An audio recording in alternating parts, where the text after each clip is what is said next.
Alhamdulillah, wassalatu wassalamu ala sayyidina rasulillah, sayyidina wa maulana Muhammad ibn Abdullah wa ala alihi wa sahbihi wa man tabi'ahu wa wala.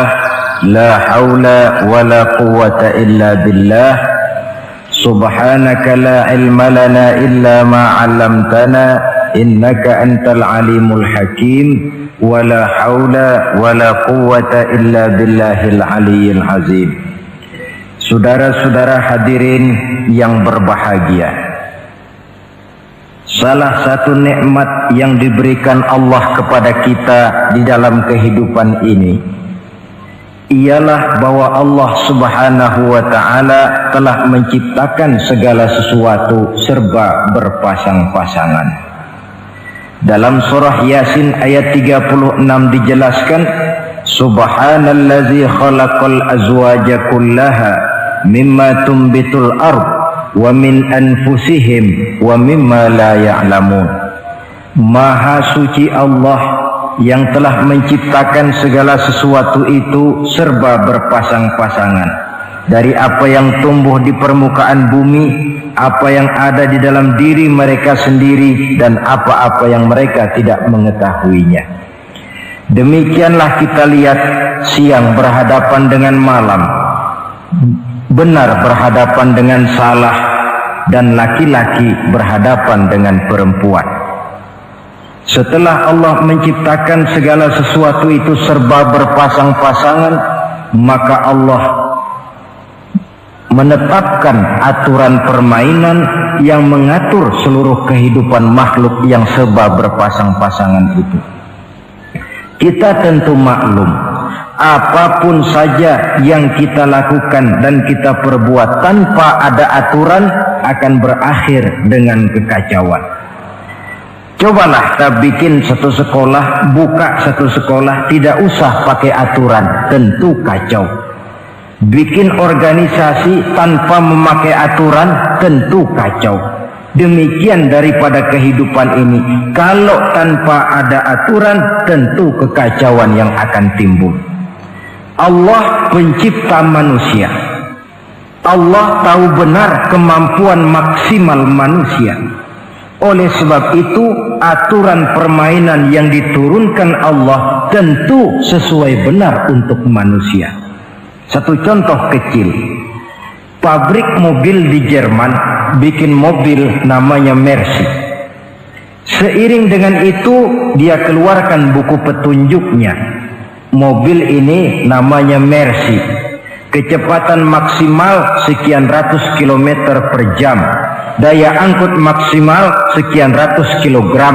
Kalau rusak memperbaikinya begini, onderdilnya pun ini. Karena pabriknya yang membuat mobil, lalu pabriknya pula yang mengeluarkan buku petunjuk, sudah tentu buku petunjuk itu sesuai benar dengan mobilnya. Dan tidak bisa kita punya mobil Mercy rusak lalu kita perbaiki dengan menggunakan buku petunjuk yang dikeluarkan oleh pabrik mobil Toyota misalnya. Jelas mobil bukan tambah baik, malah makin hancur tidak karu-karuan. Kalau manusia menginginkan satu hidup yang baik, tidak ada pilihan lain, dia harus memakai aturan yang diturunkan oleh yang bikin manusia. Dan aturan itu telah turun dalam bentuk agama Islam yang kita cintai ini. Manusia laki-laki dihiasi dengan perasaan senang cinta kepada perempuan. Itu biasa, normal, wajar. Tapi lalu Allah menurunkan aturan permainan yang kalau peraturan ini dilanggar akan membawa kerugian bagi manusia sendiri. Bahwa laki-laki senang sama perempuan itu normal. Agama membuat aturan, silahkan senang, tetapi lewat satu pintu yang disebut nikah. Kalau peraturan ini diabaikan, yang rugi tentu manusia sendiri. Misalnya PLN keluarkan pengumuman, nanti malam mulai jam 6 sampai subuh listrik se-Jakarta mati total. Kita ingat, ini nanti malam saya giliran ronda. Pagi-pagi sudah kita siap beli batu baterai, masukkan ke dalam baterai. Dari sejak kita beli sampai sore itu baterai kita soroti terus. Tentu setelah sore soak batu baterai itu. Datang malam berangkat kita ronda, kalau disoroti lagi kan baterainya sudah nggak terang lagi, sudah soak. Sebab apa? Belum waktunya sudah disoroti terus. Sekarang kalau ada orang belum masuk pintu pernikahan, nafsu seksualnya diobral terus. Itu kan sama juga belum datang malam baterainya sudah disoroti terus. Nanti masuk pernikahan soak. Berhadapan dengan istrinya barangkali sudah nggak bisa apa-apa, cuma nyengir saja. Yang rugi manusia sendiri. Itulah sebabnya Allah lalu mengatur bahwa laki senang sama perempuan lewat satu pintu yang disebut dengan nikah. Maka pada pertemuan kali ini kita akan bicara tentang nikah dalam Islam. Saya bagi kepada 3 masalah pokok saja. Pertama, pengertian dan kedudukan nikah menurut Islam.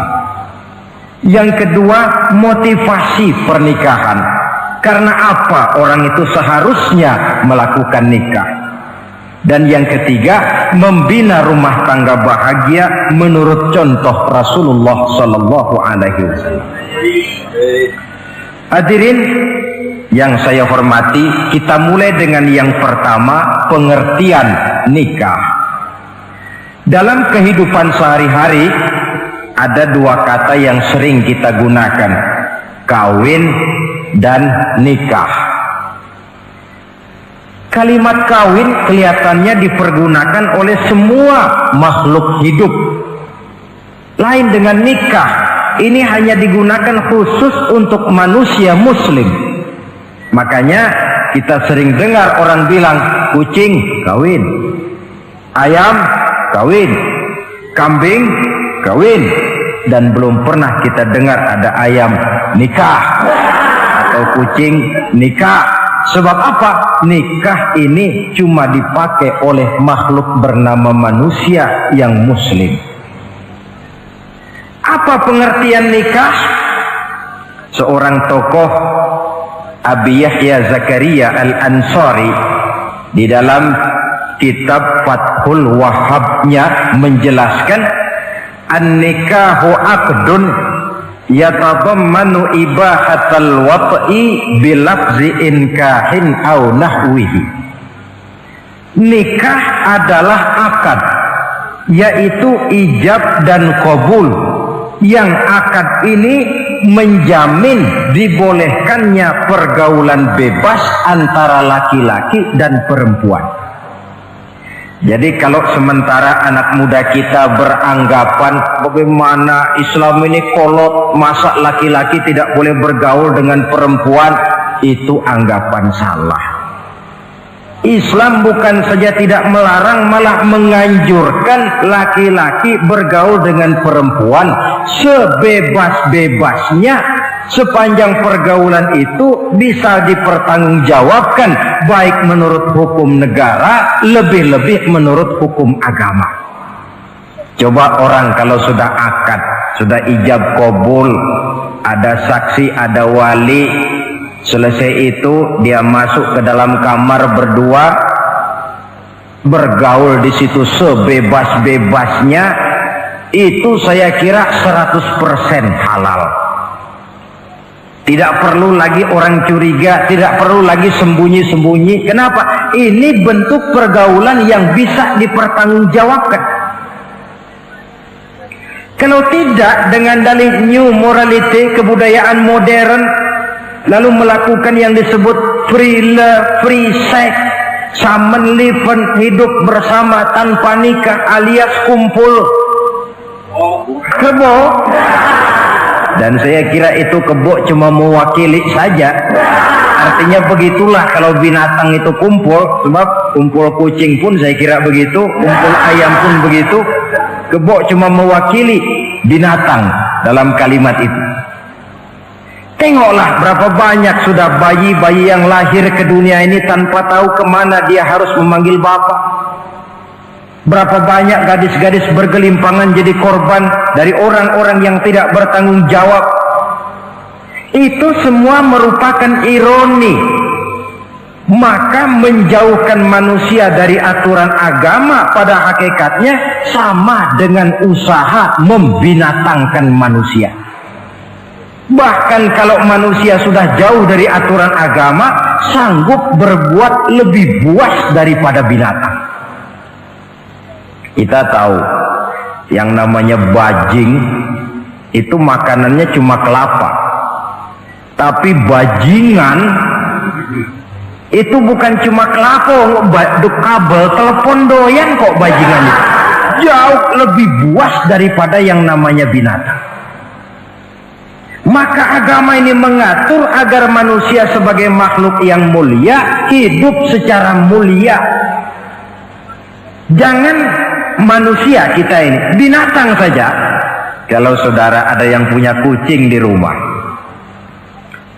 saudara taruh di depannya, saudara sendiri yang langsung kasih ikan di piring, kasih kucing. Aduh, dia akan makan dengan tenang, nikmat, lahap, tidak nengok kiri, tengok kanan. Kenapa? Dia yakin betul yang dia makan itu sudah resmi, sah. Sebab apa?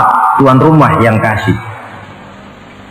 Tapi kalau si kucing ngambil sendiri di dapur, mencuri dia, setelah dapat dia bawa lari, makan pun tidak tenang. Kenapa? Mesti nengok kiri, nengok kanan. Rupanya instingnya pun bekerja. Ini bukan hak saya mencuri. Saudara-saudara, tengok orang yang sudah terlibat dalam pergaulan suami istri yang sah. Itu kan nggak perlu tengok kanan, tengok kiri, nggak perlu takut-takut. Kenapa? Sudah sah. Tapi kalau yang bukan istrinya, wah itu sudah seperti kucing nyolong ikan, tengok kiri, tengok kanan, tidak pernah mengalami ketenangan. Itu selintas pengertian nikah. Lalu bagaimana kedudukan nikah menurut Islam? Ternyata nikah dalam pandangan Islam tidak cuma sekedar untuk memenuhi kebutuhan biologis manusia. Tidak cuma sekedar untuk memperkembangbiakkan keturunan, tidak cuma sekedar untuk mendapat ketenangan hidup. Lebih tinggi daripada sekedar itu, nikah dalam pandangan Islam ibadah. Jadi kalau kita ditanya, Pak, ibadah apa yang paling enak dalam Islam? Jawabannya jelas, nikah. Begitu enaknya ibadah yang namanya nikah ini, sampai yang sudah pernah pun pengen ulangan. Namanya ibadah. Tetapi tentu ada konsekuensi. Oleh karena nikah ibadah, dan semua ibadah dalam Islam tidak boleh dikerjakan setengah hati atau main-main. Sholat ibadah, tidak boleh main-main atau setengah hati atau coba-coba. Puasa ibadah, tidak boleh main-main, setengah hati atau coba-coba. Dan oleh karena nikah pun ibadah, punya nilai sakral, juga tidak boleh main-main, setengah hati atau coba-coba. Dus nikah eksperimen tidak dikenal dalam Islam. Mas, saya dengar sampean sudah nikah ya? Iya mas, saya cuma nyoba saja kok ini kok. Kalau enak terus, enggak ya bubar. Ini tidak ada nikah eksperimen, sebab dia punya nilai sakral yang bermotifkan ibadah. Itu pengertian dan kedudukan nikah. Lalu apa motivasi suatu pernikahan? Karena apa seharusnya orang nikah itu? Apa landasannya? Saudara, hadis yang diriwayatkan oleh Imam Bukhari, Muslim, Abu Dawud dan Ibnu Majah dari Abi Hurairah menjelaskan, Nabi bersabda, tunkahul mar'atu li arba'in, nikahilah perempuan karena 4 perkara. Kalau dia perempuan tentu nikahilah laki-laki karena 4 perkara. Memilih jodoh, nah inilah lengkapnya konsepsi Islam. Memilih jodoh saja Islam itu memberikan petunjuk kok. Karena apa orang memilih jodoh itu? Kata Rasul yang karena 4 faktor.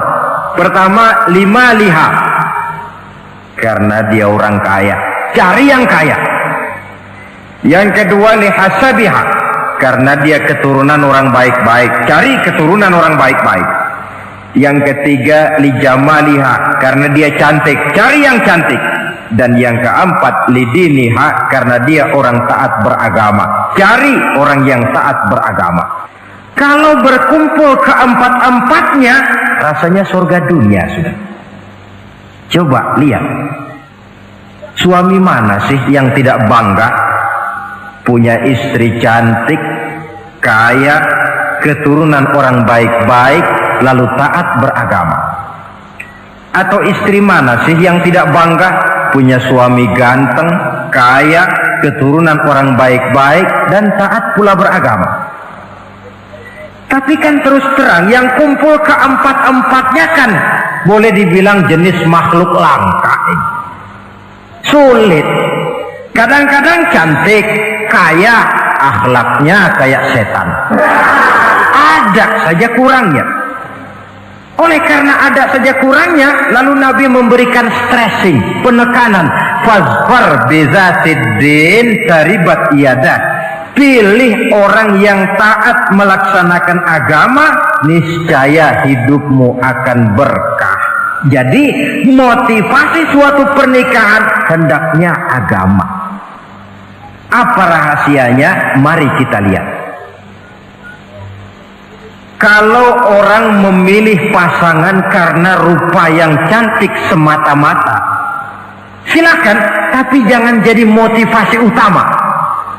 Kalau rupa yang cantik jadi alasan utama, saya yakin rumah tangga tidak akan tahan lama. Sebab apa? Pertama, yang namanya cantik itu relatif. Artinya bergantung siapa yang memandang. Yang menurut saudara cantik, menurut saya belum tentu cantik. Yang kata saya cantik, menurut saudara barangkali itu yang jelek. Relatif. Saya kalau ditanya orang, Ustadz, siapa perempuan paling cantik di dunia ini? Tentu saja saya jawab istri saya. Apa saudara lalu protes? Salah Ustadz, yang cantik istri saya, bukan istri Ustadz. Saya bilang masa bodoh, saya nggak ngurusi istri sampean. Cantik itu relatif. Sehingga di kalangan para ahli cinta, ahli cinta, sampai sekarang masih jadi perdebatan. Sebenarnya cantik yang bikin orang jatuh cinta, apa cinta yang membuat orang jadi kelihatan cantik? Dua-duanya bisa terjadi. Mungkin karena cantik orang jatuh cinta, dan bisa juga karena sudah kadung cinta orang kelihatannya jadi cantik. Tapi yang jelas cantik relatif. Yang relatif tidak bisa dijadikan sandaran utama. Yang kedua, yang namanya cantik itu temporer, artinya berubah oleh pergeseran masa dan pertukaran waktu.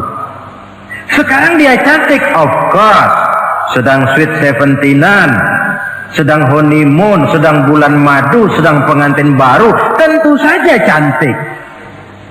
Punya dia anak satu, kecantikan mulai menurun. Punya dia anak dua, kulit mulai keriput. Punya dia anak tiga, apalagi tak pandai bersolek, udahlah onderdir mulai pada copot. Kalau rumah tangga didasarkan kepada rupa yang cantik saja, selesailah rumah tangga sampai di situ. Yang ketiga, di atas langit rupanya masih ada langit lagi. Di atas yang kita anggap cantik, rupanya masih ada yang lebih cantik. Kalau cantik yang kita kejar, kita akan jadi petualang yang pindah dari perempuan satu ke perempuan yang lain. Cinta bajak laut namanya. Di mana kapal berlabuh, di sana cinta mendarat. Saudara hadirin yang saya hormati, padahal sate dengan singkong itu kan bedanya cuma di tenggorokan. Kalau sudah masuk ke dalam perut, kenyangnya barangkali sama. Malah barangkali besok pagi kalau keluar lebih tidak enak baunya sate itu daripada singkong. Makanya orang kalau sudah nikah oleh Nabi dipesan, apabila kamu di jalan melihat perempuan yang membuat kamu kagum, cepat-cepatlah pulang ke rumah. Sebab apa? Sebab yang perempuan cantik di jalan kau lihat itu punya, istrimu juga di rumah punya. Gak percaya cobalah pulang, akurin, sama itu. Silahkan cari yang cantik, tapi jangan dijadikan motivasi utama. Yang kedua, kalau perkawinan, pernikahan cuma karena harta, silahkan cari yang kaya. Tapi kan harta itu, kata Imamul Ghazali, al-mal zillun zail. Harta bagaikan bayangan. Sore di sebelah barat, tengah hari di tengah, sore pindah ke sebelah timur. Hari ini dia kaya, besok dia bangkrut. Roda itu berputar.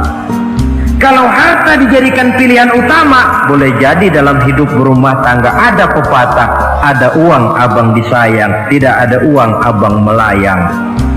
Artinya pun rumah tangga tidak akan tahan lama.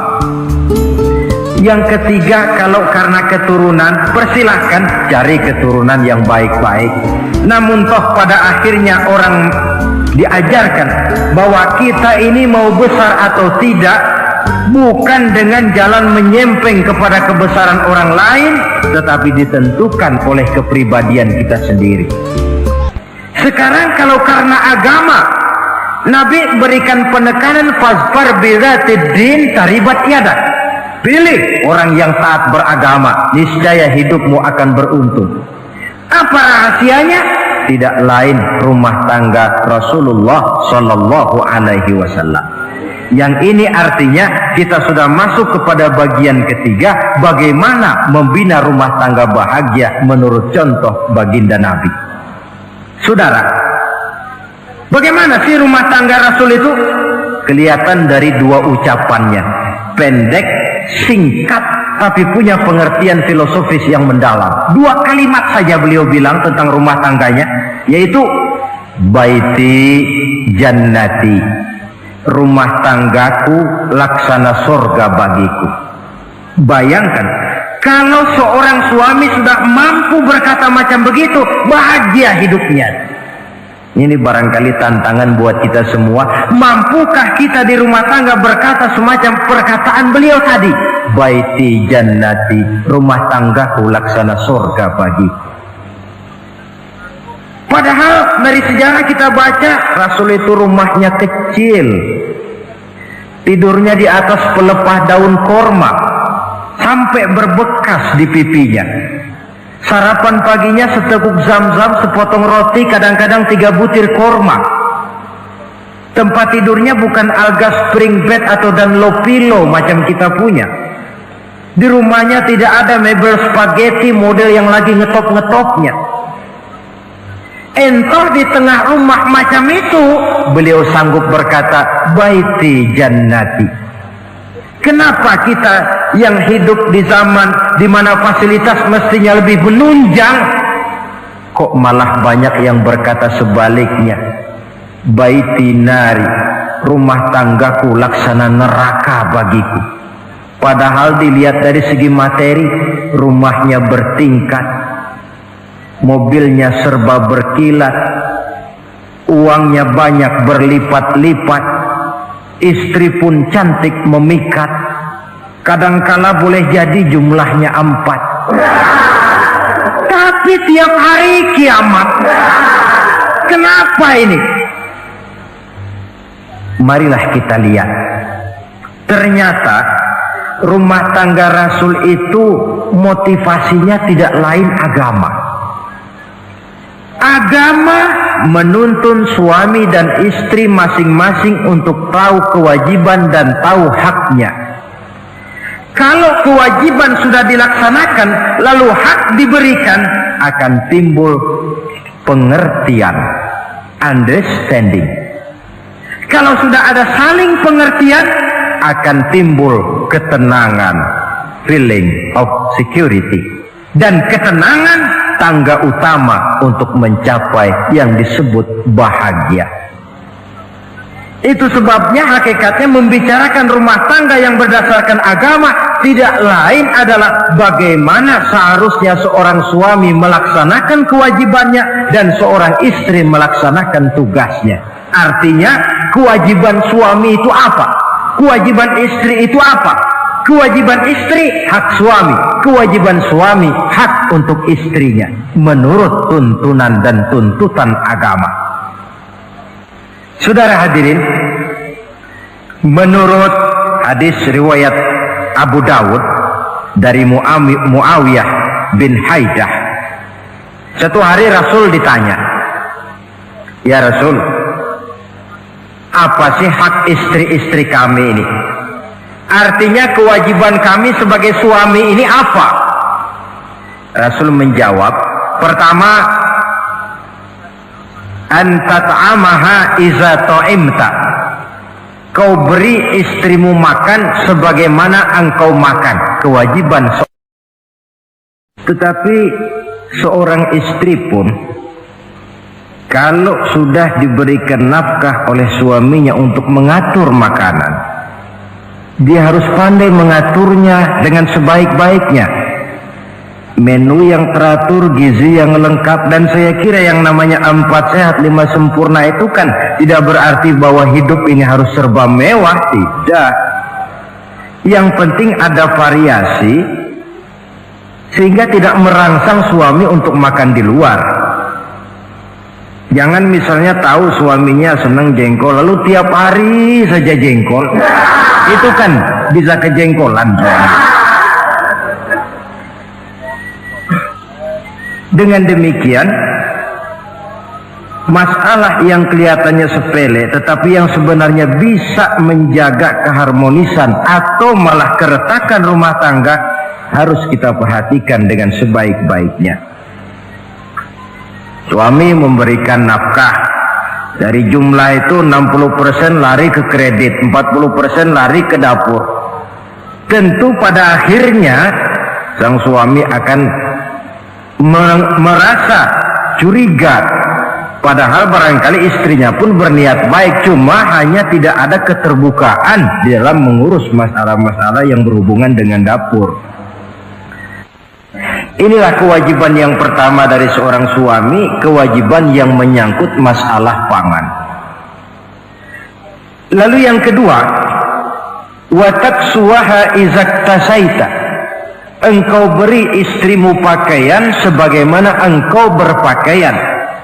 Suami yang adil, pakaian yang dia pakai sama harganya dengan yang dibelikan untuk istrinya, kecuali tentu kalau istrinya ridho. Zalim seorang suami jikalau untuk dia misalnya dia beli pakaian yang mahal-mahal, jasnya dia pakai Switzerland wool, sarungnya Samarinda. Kalau dia pakai sepatu, belilah sepatunya. Sementara istrinya cuma pakai kain belacu saja. Kenapa mesti begitu? Sebab, saudara hadirin, istri kita sebenarnya adalah bagian daripada hidup kita. Baik dia dilihat orang, baik juga kita disebut orang.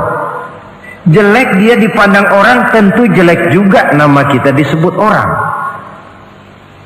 Apalagi hidup bermasyarakat, kadang-kadang mulut usil itu kan sudah banyak macam ragamnya. Itu siapa sih perempuan yang jalan? Kenapa?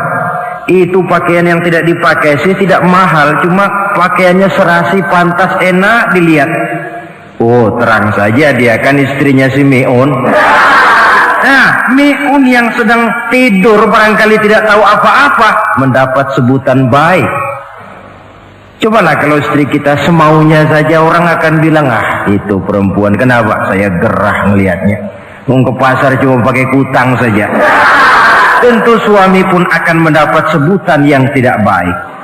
Cuma sang istri kalau sudah dibelikan pakaian oleh suami, termasuk alat-alat kecantikan di dalamnya, pakaian itu tentu dipakai niat pertama adalah untuk menyenangkan hati suami.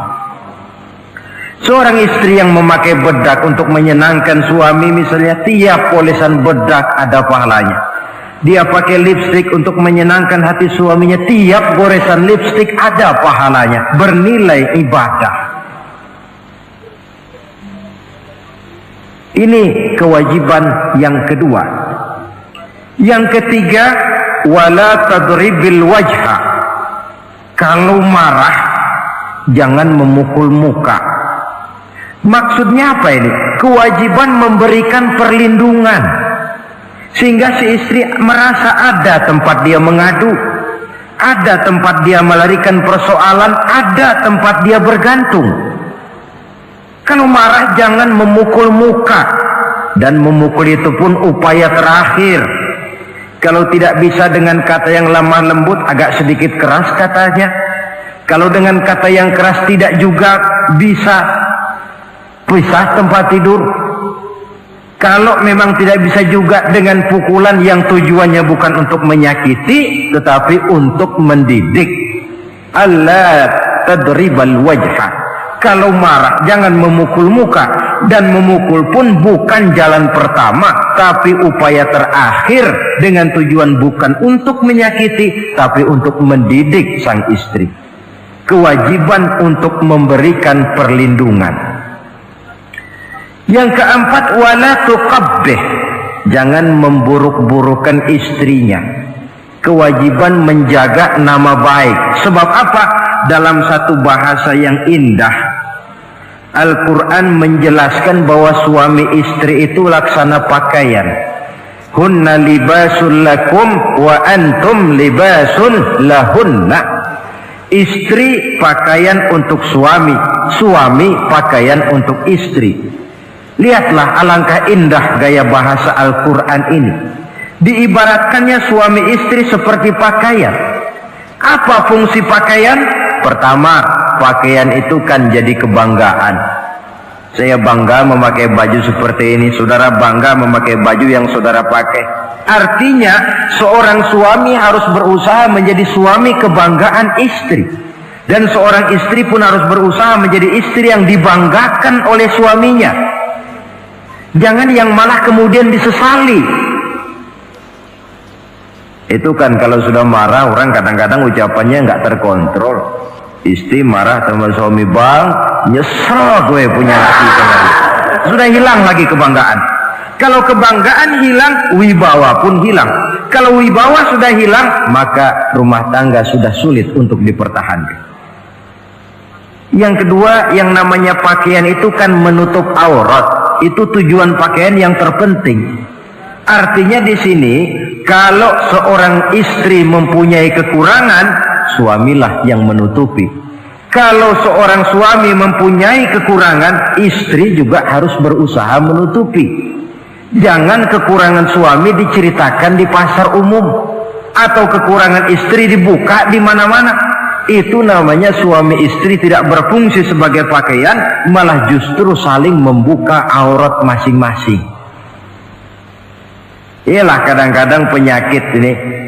Kadang-kadang yang namanya perempuan dari rumah itu berangkat ngaji katanya, sampai di pengajian apa? Suaminya diakur-akurin. Bayu bagaimana suami? Wah, suami saya payah. Dipayahkannya suaminya di mana-mana. Atau aib dan kekurangan istri diceritakan di mana-mana. Orang bertanya, gimana mas istrinya? Oh, nggak maju. Loh, kenapa istrimu kan cantik? Iya, soal cantik sih iya, tapi tidurnya kok ngiler ini. Nah, ini kan nggak perlu yang macam begini ini. Tidak bisa menjaga apa yang disebut security informasi. Fungsi pakaian sebagai suami istri tidak berjalan di dalamnya. Saling menjaga kehormatan diri. Ini yang keempat. Yang kelima, wala tahjur illa fil bait. Jangan berpisah dari istri kecuali di rumah. Maksudnya begini, Kalau satu hari seorang suami marah kepada istrinya, tidak usah istri itu disuruh pulang ke rumah orang tuanya, ke rumah mertua lalu diusir, tidak. Cukup pisah tempat tidur saja. Ini maknanya wala tahjur illa fil baiti. Umpamanya, dek, malam ini saya sedang tidak enak pikiran, kau tidur di kamar belakang lah, saya kamar depan. Cukup pisah tempat tidur saja, tidak perlu istri dipulangkan ke rumah orang tuanya. Nanti umpamanya tengah malam turun hujan, udara dingin, pikiran berubah, berasa perlu, kan tinggal manggil. Tidak jauh secara psikologis ajaran semacam ini bisa kita terima. Saudara hadirin yang saya hormati, ini pada prinsipnya kewajiban seorang suami. Kewajiban yang menyangkut masalah pangan, sandang, perlindungan, memelihara kehormatan, dan menjaga ketenangan di rumah tangga dengan menyelesaikan persoalan rumah tangga itu secara intern. Jangan belum apa-apa sudah mertua diundang, orang tua dibon, persoalan belum tentu selesai tapi masalah sudah meluas. Cobalah kita selesaikan intern dulu. Kalau kemudian ternyata dianggap perlu mengundang orang tua, mertua, keluarga, baru kita upayakan ke arah itu. Ini kewajiban suami dan ini merupakan hak istri. Lalu bagaimana kewajiban istri sekarang ini? Istri kewajibannya merupakan hak untuk suami. Saudara, dari hadis yang diriwayatkan Imam Ibnu Majah dari Ali bin Yazid dari Abi Umamah, Nabi bersabda, "Mastafadal mu'minu ba'da taqwallahi azza wa jalla khairan lahu min zaujatin salihah."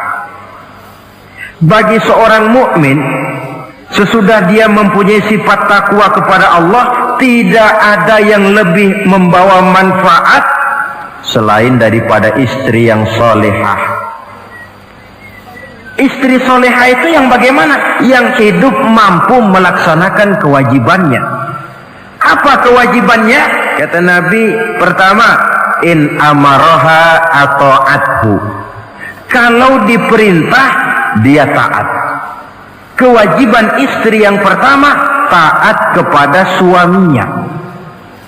Begitu besar kewajiban taat kepada suami, sampai-sampai Nabi pernah menyatakan, "Lau kuntu amiran ahadan ayyasjuda li ahadin la amartul mar'ata an tasjuda li zawjiha." Kalau saja boleh, kata Nabi, aku memerintahkan manusia sujud kepada sesama manusia, tentu aku perintahkan istri untuk sujud kepada suaminya. Untung saja sujud kepada manusia tidak boleh. Kalau boleh, istri itu disuruh sujud kepada suami. Tentu karena besar hak suami atas dirinya. Yang kedua,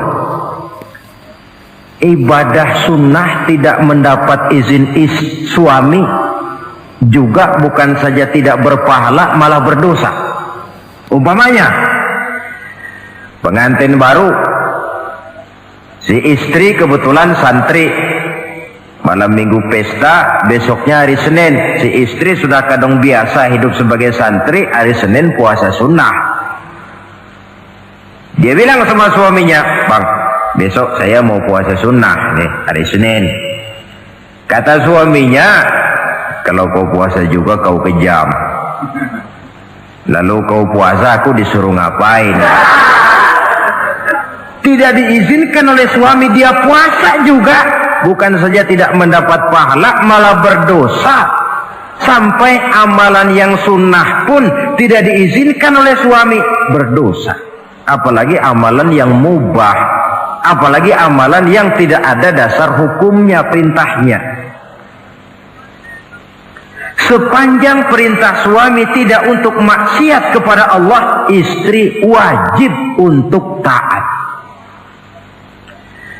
Dalam hadis lain kita temukan Nabi bersabda, "Idza da'a ar-rajulu imra'atahu ila firashihi." Kalau seorang suami memanggil istrinya ke tempat tidur. Ini bahasa kinayah. Manggil ke tempat tidur kan tentu nggak perlu penjelasan. Masa mau nyambal di tempat tidur kan enggak. Fa'abat, si istri tidak mau. Lantaran istri tidak mau, suami jengkel. Fabata ghadbana 'alaiha. Sampai dalam jengkelnya tidur. La'anat hal malaikatu hatta tusbiha. Istri macam itu dilaknat, dikutuk oleh malaikat sampai datang waktu pagi. Kewajiban untuk taat. Namun sebaliknya, seorang suami pun jangan mentang-mentang istri wajib taat lalu overacting. Segalanya main tunjuk, segalanya main komando, segalanya main perintah. Sebab contoh yang diberikan oleh Rasul tidak begitu. Rasul kita baca dalam sejarah menjahit bajunya sendiri, memperbaiki kasutnya sendiri. Artinya yang bisa ya dikerjakan tanpa harus menggantungkan semuanya kepada sang istri. Kewajiban untuk taat. Nah, penutup tentang taat ini ada sebuah hadis pula di mana baginda Nabi bersabda, ayyumam ra'atin matat wa zawjuha anha radin dakhalatil jannah. Kalau seorang perempuan meninggal dunia, suaminya ridho kepadanya, maka perempuan itu akan masuk surga. Artinya, kalau seorang istri meninggal, ya dia tukang ngaji, ya tukang sholat, ya suka puasa, ya gemar sedekah, tapi meninggal suaminya tidak ridho, pintu surga belum dibukakan sampai suaminya ridho kepadanya. Ini menggambarkan tentang besarnya kewajiban taat seorang istri kepada suaminya. Ini kewajiban pertama. Lalu kewajiban yang kedua, kata Nabi, wa in nazara ilaiha sarrathu. Kalau dipandang oleh suaminya, dia pandai menggembirakan, menyenangkan hati suaminya. Menjadi istri yang pandai menyenangkan hati suami. Siapa contohnya? Kita lihat misalnya istri Nabi, diantaranya Sayyidatuna Khadijah radhiyallahu anha. Ketika Nabi pertama kali menerima wahyu berhadapan dengan malaikat Jibril, beliau kembali ke rumah dengan tubuh gemetar. Setibanya di rumah beliau berkata, "Zammiluni ya Khadijah." Khadijah, selimuti saya. Kenapa bang? Barusan datang malaikat Jibril, dia katakan begini-begini, saya khawatir Khadijah. Khadijah tahu suaminya sedang gelisah. Sebagai istri yang bijak beliau tampil, apa katanya? Kalla ma yukhzikallahu abada. Tidak apa-apa bang, jangan khawatir, Allah tidak akan menyusahkan abang buat selamanya. Ini istri yang pandai menyenangkan hati suami. Suami pulang dagang dari pasar, rugi. Istri tampil. Itulah bang, romantikanya dagang. Masa selamanya saja, untung sekali-sekali lah rugi. Si suami kan tidak terlalu pusing kepalanya. Jangan sudah di pasar rugi, sampai rumah istri pidato, peletar-peletor macam petasan. Dasar suami goblok, dagang saja rugi. Sudahlah di pasar rugi, sampai ke rumah digoblok-goblokin. Itu nanti suami kan bisa kena penyakit yang disebut broken home. Penyakit nggak betah di rumah. Seorang istri kalau suami sudah kena penyakit tidak betah di rumah, itu mesti siap-siap mental untuk dimadu. Nah, jadi kalau tidak dimadu bagaimana? Berusaha bikin betah suami di rumah. Suami pulang kantor jam 2, setengah 2 dandan, kalau perlu setel habis. Kalau perlu kelihatan suami akan datang, bukakan pintu, sambut dengan senyum. Apalagi kalau senyumnya Pepsodent. Saya kira suami bagaimanapun lelahnya, peras keringat, banting tulang, pulang mencari nafkah, kalau kembali di rumah disambut dengan senyum, hilang capeknya. Tapi bayangkan, sudahlah di kantor capek, peras keringat, banting tulang, sampai pula di rumah yang nyambut cuka sama kukusan. Udah asem, monyong. suami mana yang kerasan tinggal di rumah. Menjadi istri yang pandai menggembirakan, menyenangkan hati suaminya. Bahkan diizinkan bohong untuk menyenangkan hati suami. Umpamanya, suami kebetulan habis obyeknya gol, karena ingin menyenangkan istri, mampir di pasar beli kain batik. Si suami tidak tahu bagaimana kain batik yang bagus, beli saja sembarangan. Sudah kainnya kasar, warnanya norak, harganya yang mestinya murah jadi mahal, dibawa pakaian itu pula. Istri lihat dan tahu kalau ini batik jelek, norak, kasar, harganya pun murah. Tapi dia ingin menyenangkan hati suaminya. Suaminya tanya, bagaimana dek kain batik ini? Waduh bang, bagus betul kain ini. Pinter benar abang milih warna ini. Emang yang kayak begini ini bang, coba lihat tetangga kita mana ada yang pakai kain kayak begini. Ya memang gak ada, jelek. Suami senang tentu.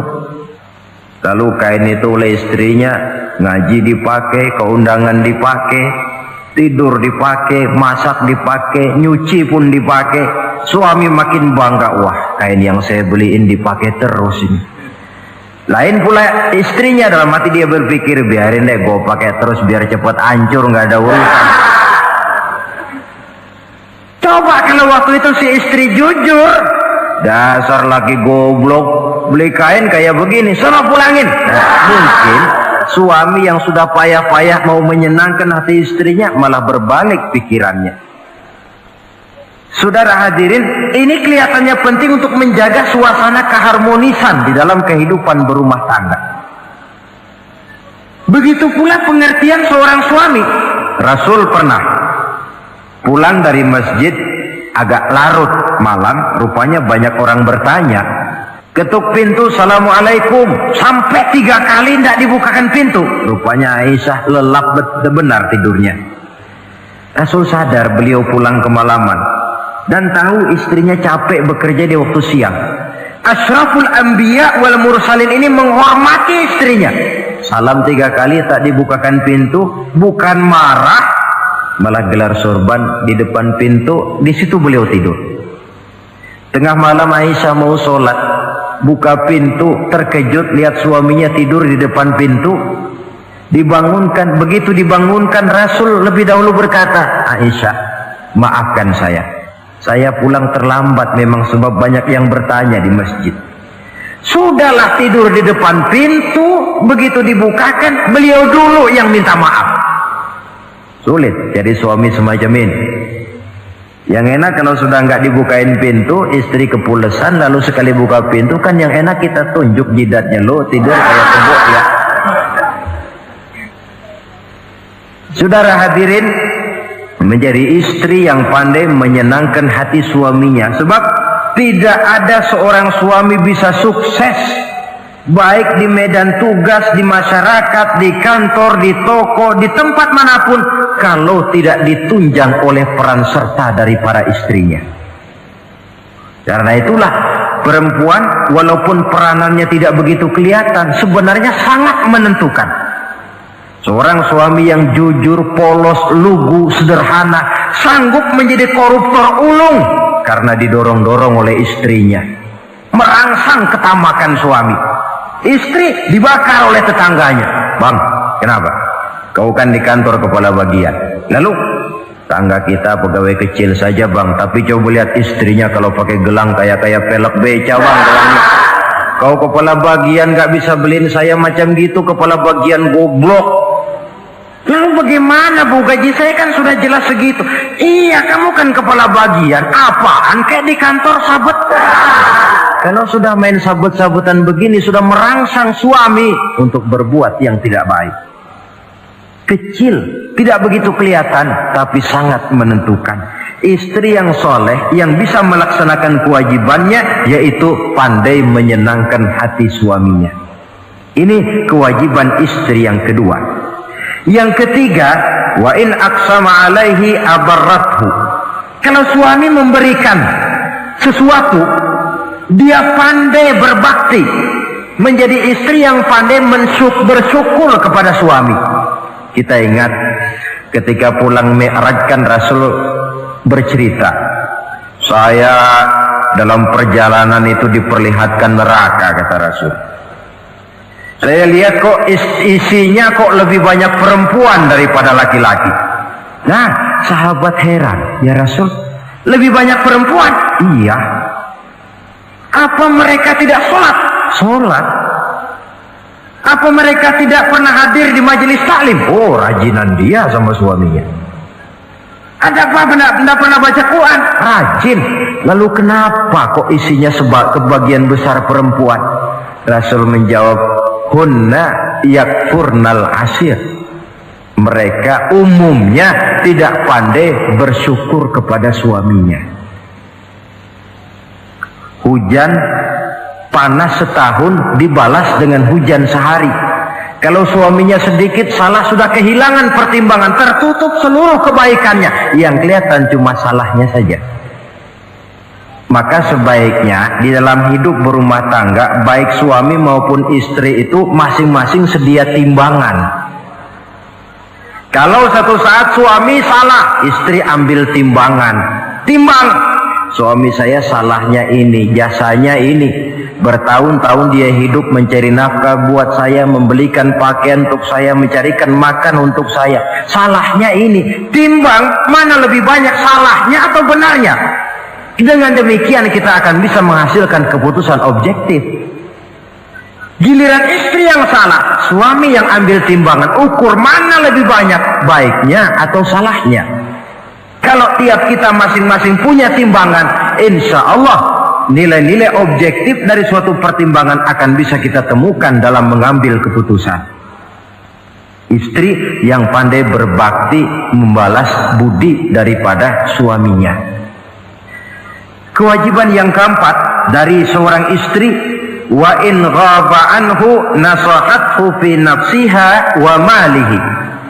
Kalau suami tidak ada di rumah, dia pandai menjaga kehormatan dirinya dan pandai menjaga harta suaminya. Tidak mencari kesempatan dalam kesempitan. Suami lembur, istri ngompleng. Dan pandai menjaga harta suaminya. Nah, coba lihat. Kalau seorang suami ada uang di kantongnya 100 rupiah. Ada tukang minta pengemis, istri ambilkan saja tanpa izin suaminya uang di kantong suami 100. Dia sedekahkan. Niat ya tentu baik. Si istri dapat dosa, si suami dapat pahala. Perbuatan sedekahnya itu betul, tapi mengambil uang tanpa izin suami itu yang salah. Dan ternyata salah itu lebih besar daripada pahala yang dia lakukan lantaran bersedekah itu. Kalau ini terwujud, maka suasana saling mempercayai akan tumbuh. Kalau sudah saling mempercayai, rasanya akan terwujud kedamaian dan ketenangan. Suami meninggalkan rumah dengan perasaan tenang, istri pun melepas suami dengan perasaan damai, tanpa was-was, tanpa curiga, dan sebagainya. Dan ini modal yang paling utama mewujudkan saling kepercayaan dalam membina hidup bahagia. Saudara, jadi dengan demikian kewajiban suami dan kewajiban istri yang merupakan bagian tidak terpisahkan dari bagaimana membina rumah tangga berdasarkan tuntunan agama merupakan hal yang dicontohkan oleh Nabi kita Muhammad sallallahu alaihi wasallam. Dengan satu kesimpulan, rumah tangga Nabi bahagia karena rumah tangga itu disinari oleh ajaran-ajaran agama. Sehingga timbul saling pengertian membawa kepada ketenangan, dan ketenangan sesungguhnya tangga utama mencapai rumah tangga bahagia. Tanpa materi orang memang sulit untuk bahagia, tapi materi semata-mata bukan merupakan jaminan bahwa orang akan hidup bahagia. Banyak isak tangis berbunyi di rumah-rumah mewah, dan banyak sendak gurau, tawa dan canda, tawa lerai di rumah-rumah sederhana. Artinya suka dan duka, sedih dan gembira, susah dan bahagia bisa ada di gubuk reot dan bisa juga ada di rumah mewah. Ternyata bukan harta semata-mata yang menopang dan menjamin hidup itu akan bahagia, tapi satu rumah tangga yang dipancari oleh sinar agama di bawah naungan ridho dari Allah Subhanahu wa taala. Si istri taat melaksanakan ajaran agama, suami taat, lalu anak-anak pun hidup dalam suasana yang religius. Dari sana tumbuh pancaran sinar keagamaan.